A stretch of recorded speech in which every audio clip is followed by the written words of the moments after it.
क्या तुम लिंक्डइन पे हो? कैसे यूज़ करते हो? तो किसी भी कॉर्पोरेट बंदे को ये पकड़ो और ये सवाल पूछो कि how do you use LinkedIn, and the most common reply you'll get is कि लिंक्डइन इज़ गीक लोगों के लिए है, कॉर्पोरेट लोगों का फेसबुक है वो, या फिर yes I am on LinkedIn but मुझे कुछ फ़ायदा नहीं होता, मतलब मुझे लेटेस्ट टेक्नोलॉजीज एंड टूल्स क्या है मार्केट में पता है but not in depth. And people who say this, I hear you, and I know from where it comes from. Okay, so fundamentally nature of LinkedIn shows that it's a platform which is having long form technical content or geeky jokes or post related to corporate cultures. That's why LinkedIn is perceived as a information dense platform. And usually लोग क्या करते हैं, it they uses it as any other social media platform like Instagram and Facebook. So what they do is they come to LinkedIn, they check out their feed, post लंबी सी post होती है, उसके बस पहले एक दो लाइन पढ़ेंगे and then scroll it to the next post and so on and so forth. And if this pattern is relates to you or looks familiar to you, and if you consume the content, LinkedIn content, in the same way, then you're probably doing it wrong. So the next obvious question is, what is the correct way to consume LinkedIn data, and what will happen if you get that correct way to read the articles? What will happen after that? What will happen if you could extract the exact information you need from that particular article or the tangible output? A, you'll be more productive, for which the time you spend, and B, you will get all the in-depth references or the articles or the research papers of that particular concept, which will help you to understand the concept and implement as well. So I have dived much deeper into it about how to consume the LinkedIn content, and if you get those free notes, I'll provide the link in the description and you can check it out. It's completely free. But in today's video, I'll be reacting to one of the LinkedIn posts which I saw, and I thought I'll put my opinions about that post. What do I think about it? And this video is mostly about me thinking out loud and reacting to that post and see what value I could extract from that post. So let's get started.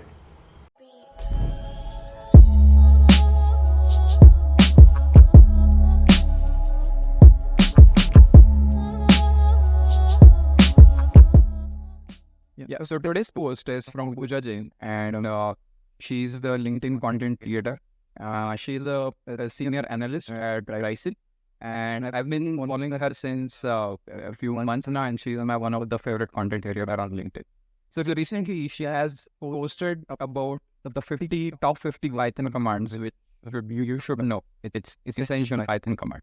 So we will go through that post to see what that post meant, how it is structured, beautifully structured, right? And what value we can extract from it. Okay. So this is the post, and if you see that this is quite long form content. If you see, this is a quite big post, and the PDF is attached to it. So in that PDF, basically, she has explained what are the 50 essential Python commands that every Python developer should know. We'll go from the start. We'll take it very slow, and we'll try to understand. Okay. I think as everybody, first of all, I guess she has trying to qualify the audience. Either is for everybody. So from the beginner, if you are just starting to learn, or if you are experienced developer, you just want to brush up your concept, then the post is for you. Okay. So yeah, I'm interested in Python, so I'll look forward it. After that, what she's saying is Python's modularity, versatility, so you use. So these are basically advantages of Python. It popular, it was versatile, easy to use. There are so many libraries. Libraries mean already ready-made function that you can just put it in your program and you can use it. It's already written for you. So there are so many libraries for ideal language and wide range of application and industries. After that, I think she has categorized the topics in which Python can be helpful. So there are various topics like it has data analytics, visualization, machine learning, scraping, engineering, and databases. Okay, so what I'll do was I try to research on every topic and try to see whatever. So for example, let's say data analytics, right? What she has written is okay, and analyze the data with interesting libraries such as Pandas and NumPy. Okay, so let me do a research for you, and let's see if we really use pandas in the current industry or not.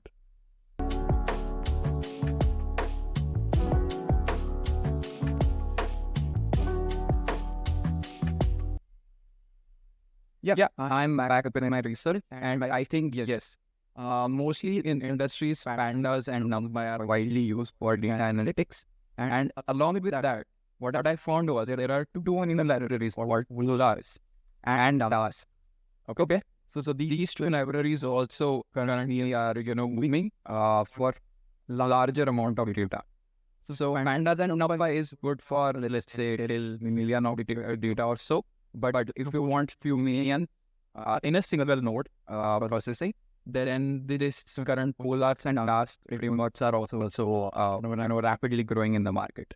After that, data visualization. Let me do a research for you.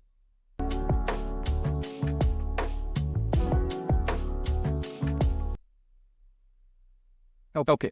As per my market research, okay, yeah, these are the definitely libraries which are, CML, Matplotlib, and Plotly. These are Python-based libraries through which you can generate, bar graphs and pie charts, everything. Okay, in Python itself. But in industry, what I or whatever articles I've read and research I've done, I found that the applications are more complex and the requirement is more complex. So these libraries are good for basic internal usage or VUC usage. But mostly what I found out, they use something called reporting tool.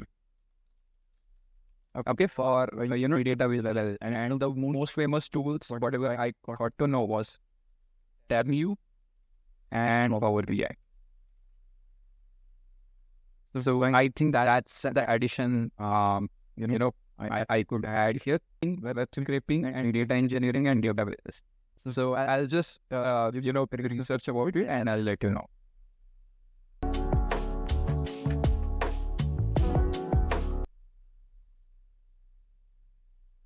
Yeah, I'm back with my complete research, and yeah, definitely, I agree with all those points. My machine learning libraries, scikit-learn and TensorFlow are widely used. In web scraping, Beautiful Soup and Selenium and Request, definitely all of the libraries are heavily used in the industry to scrape the data from the website. In data engineering, yes, Spark, Kafka, Flink, all are important topics. And in databases, the SQL like MongoDB, Postgres, MySQL, all are important database and widely used in the industry. But after this research, I could find one missing point here. So as you were saying, Python programming is includes all these topics and concepts. There is one concept I think it is missing. Is called as automation. Okay, and by automation I mean, so when you write a program, you have to manually execute it by double clicking or writing any command to execute that program. But what if I want to execute that program on a daily basis or hourly basis? If I have to run that program, what to do in that case, right? So in such a case, automation comes into picture. Automation concept comes into picture. And what is this automation? In industry, there are few most popular tools called Airflow, Proton apps, or if there is one new software called Make. I don't know how to pronounce it, but I think it's Make. So I think along with this all data analytics, machine learning, web scraping, there is one more concept in which Python can be very used. Is called as automation. So yeah, I think here we are good. When I go on the next, then Pooja has tried to say that this aren't just packaging important aspects of data engineering. I have completely agree with that. It is open source programming and scripting language, correct? And this is the Python cheat sheet, which has a hash with 50 Python commands and curated for it. And below that, she is also good with giving credits. So she might not be having or found credits for this one. That's why, but she definitely every time puts the Reddit in her post and you gives Reddit to associated author. So that's a very good, and I appreciate that. I've gone with this article and I found this is the free code camp, right? This is free code camp. This is the best website to learn Python.